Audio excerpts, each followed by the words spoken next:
waaw asalaamaaleykum mbokki Waalo mbokki Dagana ginnaaw bu ñu leen nuyoo ku si nekk si turam ak santam di leen jaajëfal bu baax voilà ñoo ngi nii lycée maître Abdoulaye Wade di entraîné foofu noonu di préparer sunu yeneen échéances yi ci loolu nag di beral nuyoo toute la population daganoise yi nga xam ni ils ont venu répondu à notre appel massivement. Donc si samedi passé contre suñu match contre Aswa donc mu nekkoon une source de motivation à l'endroit des joueurs donc vraiment mu nekk li nga xam ni kontaan nañ ci trop di leen wax ni rek yamul fii am na yeneen rencontre yi nga xam ne war nañ fi recevoir donc recevoir fii GIA recevoir fii aussi tamit IGB mu nekk suñu 5e journée donc samedi bi incha allah dañu war a jénn contre Diourbel incha allah ñuy sàkku si Daganois yëpp ñaan donc ci loolu nag aussi ñuy def benn alerte à l'endroit de la population daganoise di leen xamal ni que seen on ne peut pas concevoir une équipe de la première division une seule dans la commune donc jusqu'à présent muy nekk si difficulté yi nga xam ni on ne peut pas comprendre cela donc ñuy def alerte bi ñu xam ni jusque là fi ñu nekk ni on n'a pas encore senti la population les autorités de la commune donc ñu ñëw soutenir équipe bi comme il faut donc booba léegi suñu ay moyens de bord ni ñuy demee te première division du caaxaan forcément daañu soxla moyen donc pour mën a assurer ne serait-ce que le maintien pour une première fois mais jusque là nii amaguñu lenn li nga xam ni jot nañ ko si suñu ay autorités locales yi fi nekk donc mu nekk nag li nga xam ni métti nañ trop tey boo leen xoolee équipe bi nii dafa raam tey ba yegg si fii nii donc mënul nekk une seule équipe dans la commune qui di jouer première division jusque là ñuy am ay problème mu matériel ballon wala mu war jénn jouer ji am ay problème mu transport waaw ci loolu nii samedi bii dañu war a jénn dem jouer ji contre Diourbel mais on a les caisses vides amuñu dara pour mun a dem jouer ji suñu match boobu noonu di def alerte à l'endroit de la population ñu ñëw jàppale ñu ku ñu bëgg a jàppale aussi xam na fu mu ñuy fekk ñu ngi lycée foofu ñu ñuy entraîner di def appel nag si côté le ministre Oumar Sarr voilà donc am na li nga xam ni promettroon na ko am na li nga xam ne promettroon na ko les acteurs sportifs notamment le handball donc jusqu'à présent gisaguñu loolu et on en a vraiment besoin surtout si moment yi ñu nekk sinon rek situation bi dina gën a compliqué si côté handball bi donc ñëw leen jàpp si handball bi méttiwul benn équipe si commune di jouer première division wax dëgg yàlla sag la waaw sagu dëkk bi la voilà donc na ci kenn ku ci nekk rek ñëw bay waaram ñoo ngi def daal appel boobu à l'endroit de la population ñu ñëw répondre handball bi massivement j'ai dit parce que fi ñu nekk nii du ay caaxaan moo ñu fiy bàyyi ok. président d'après li nga wax de lu ñu comprendre mooy que ba léegi nii équipe bi amul moyen yi mooy voyager comme Diourbel. waaw effectivement donc loolu c'est vrai jusqu'à présent nii donc tey bu ñu waxoon match bi suba la amaguñu lu ñuy yóbbu donc vous voyez que gis ngeen ASFA mi ñëw ñu dóor ko fi bërki démb donc mooy meilleure équipe du Sénégal donc demoon jouer ji Coupe d'Afrique donc dellu si tey amul benn équipe bu ko tenir en échec tey mu ñëw Dagana tey dóor ko 2 points d'écart donc loolu sag la bu rëy muy wane ni talent baa ngi fi lépp mu ngi fi mais lu des mooy moyens yi moo fi nekkul donc tey bu ñu doon quitté nii dem Diourbel si ay difficultés ni ñuy nekk gis ngeen équipe bu ñu doon jouer bi ASFA ñëw na fi 2 jours avant te comme ñun bu ñu doon dem di jouer ji tey Diourbel donc ñoo ngi fiy jógee ay vendredi si guddi wala 6 heures du matin pour xëy nekk samedi jouer après ñibbi si dans si conditions yu métti wax dëgg yàlla loolu moom dafa war jeex en tant qu'une équipe de la première division di souffrir à ces conditions là loolu moom mënuñu ko accepter si benn yoon quoi sincèrement. waaw bon gis nañ ni voyage comme saltige voyage bu métti ñoo fii aussi ASFA fii à Dagana bu métti kon donc ñu ngi woo ñëpp di wax la population daganoise ñu jàpp si du ministre bi rek on ñu woo aussi le ministre Mouhamadou Matar Cissé di woo Cheikh Tidiane Cissé di woo Cheikh Oumar Gueye ak le DC bu Diallo pour ñu jàpp si équipe bi parce que équipe bi nga xamante ne boo dimbalee ñu dem dañuy dem ak seen moyen de bord def 2 matchs 4 points benn victoire benn match nul donc équipe bu jar jàppale kon léegi sa dernier mot président.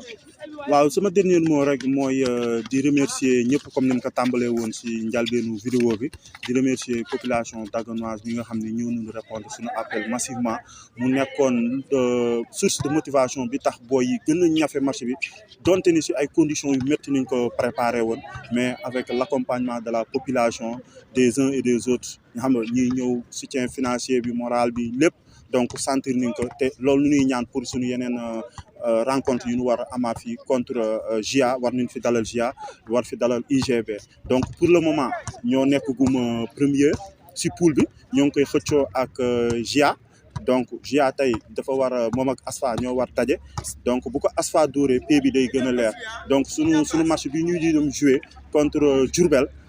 match bu am solo la si ñun donc bëgg nañ ko tàmbale si ay anam yu mucc ayib dem jëli victoire bi gën a leeral qualification bi pour les premières places donc boo jëlee pay rek qualifié nga demi-finale direct donc pourquoi pas gars yi ñu def ci seen moyen def ci doole équipe bi mën jouer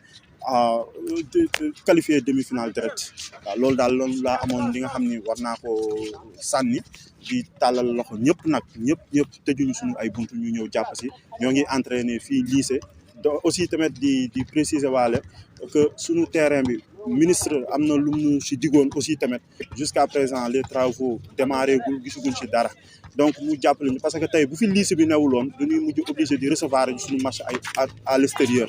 donc loolu tamit ay situation la yi nga xam ne wax dëgg fa yàlla rafetul quoi si image yu dëkk bi ñu naan Dagana am na équipe première division mi ngi recevoir ji fële à l'extérieur donc lu mu nekk lu ñuy ñaawlu trop le plus rapidement possible bu ñu mënee jàppale si suñu terrain bi jàppale ñu si dotation de matériel surtout matériel on n'a pas de matériel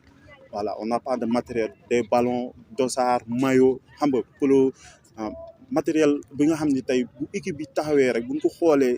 nga ñëw seetaan séance d'entraînement daa xam ne ñi ils ont bien outillé donc loolu yëpp amagu fi ñuy tàllal loxo autorité yëpp du monsieur le ministre Oumar Sarr kese mais autorité yëpp képp ku si mën jàpp rek foo mën jàppee ñëwoon nga jàppe di gërëm ñëpp di sant ñëpp jaaj donc salaamaaleykum waa Waalo Info maa ngi leen di nuyu donc toujours di leen remercier ci taxaw bi ngeen ñu taxaw bu loolu weesoo comme ni ko dëkk bi yëpp xamee parce que mën naa ne léegi dëkk bi ñëppay wax handball ñëpp a xam handball donc loolu nag li ko waral mooy résultat yi Dagana handball club def ñu koy dégg ñenn ñi di ko gis parce que ñu ngi ñëw di seetaan si match yi donc ñu nekk première division te ñëpp xam nañ ne première division du ay caaxaan donc am na ay déplacement yooyu def parce que poule de 6 la poule de 6 boo xam ne ñun ak ASFA ñoo bokk poule ñun ak GIA ñoo bokk poule ñun ak Saltigué ñoo bokk poule ñun ak UGB ñoo bokk poule ñun ak Diourbel ñoo bokk poule donc muy poule de 6 ñu joué 2 journées première journée ñu dem Saltigué déplacement bu difficile à Dakar parce que ci jour bi lañ dem faute de moyens pour limiter les dépenses ci jour bi lañ dem ñu dem di def résultat pour une première en D1 ñu def match nul ak Saltigué. Deuxième journée, on a reçu ici à Dagana. Donc, on remercie monsieur le maire Oumar Sarr de la disponibilité qu'il nous a octroyé sa maison. Fofu lañ defee regroupement. On remercie aussi Den Sarr mi ci jàpp. Donc, nous recevoir ASFA, une équipe championne du Sénégal qui était à la Coupe d'Afrique. Nous dóor ko fii à Dagana. Donc, ça montre que potentiel baa ngi fi. Ça montre que lépp a ngi fi, mais moyen moo des ak appui. Donc parce que ku wax première division wax équipe bi war na am équipement ce qui est un problème dañuy àbbi toujours ci équipe nawetaan yi pour mën a jouer ku wax première division wax matériel parce que ñaari bal lañ am pour une équipe de D1 boo xam ne normalement on a 20 joueurs et chaque joueur doit avoir un ballon pour que le travail se fasse plus efficacement donc loolu yëpp nekk ay problème yoo xam ne ñu ngi koy jànkonteel mais n'empêche terewuñu ñu ngi liggéey pour woon nit ñi que ne même sans appui nit ñi ñun li ñu war ñu ngi koy def léegi nag Dagana la ñuy teewal ay nit a ngi Dagana ñu mën jàppale waa Dagana je pense que waruñ saxaar ñu nekk di def genre kii propagande yi. léegi looy wax sa joueur ak nga préparé match ak Diourbel. donc sama joueurs yi comme ni ko ñëpp gisee xam naa ñu ngi ci célébration victoire Lions yi donc moo tax ñu ci bëri ñëwuñu tey ñeneen ñi ñibbi nañ parce qu'on a des joueurs qui habitent la Mauritanie dem nañ depuis presque un mois ñu ngi fi donc c'était normal ñu dem gisaat seen parents ñëwaat donc loolu yëpp muy ay dépenses yoo xam ne équipe chargé équipe bi la donc ñeneen ñi ay étudiants lañ ils sont à Dakar donc xam naa peut-être mercredi la ñëw rejoindre groupe bi donc ñi fi des tey ñëw entraînement ak quelques filles donc moo tax tey entraînement tey boo seetloo presque dañuy jouer entre ñun rek en attendant demain que le travail reprenne parce qu'on a un déplacement périlleux à Diourbel où on doit faire un résultat qui peut définitivement sceller notre maintien en première division pour la saison prochaine. Parce que la saison prochaine, on va passer à un championnat de 12 équipes à 8 équipes. Donc, nous sommes Dagana parmi les 8 meilleures équipes du Sénégal. Je pense que c'est notre objectif pour cette année. Et je rappelle aussi toujours qu'on joue sans recrues. On a 2 potentiels recrues, mais malheureusement, on n'a pas encore pour payer les 500 000 de transfert. Parce que chaque transfert coûte 250 000 la mutation. Et jusqu'à présent, ces 2 transferts sont en attente qu'on trouve la solution ou bien les moyens pour pouvoir les intégrer dans l'équipe et qui ne peut qu'aider notre équipe à se renforcer. Merci beaucoup à la population pour la mobilisation du match passé. Merci beaucoup à Wallo Info.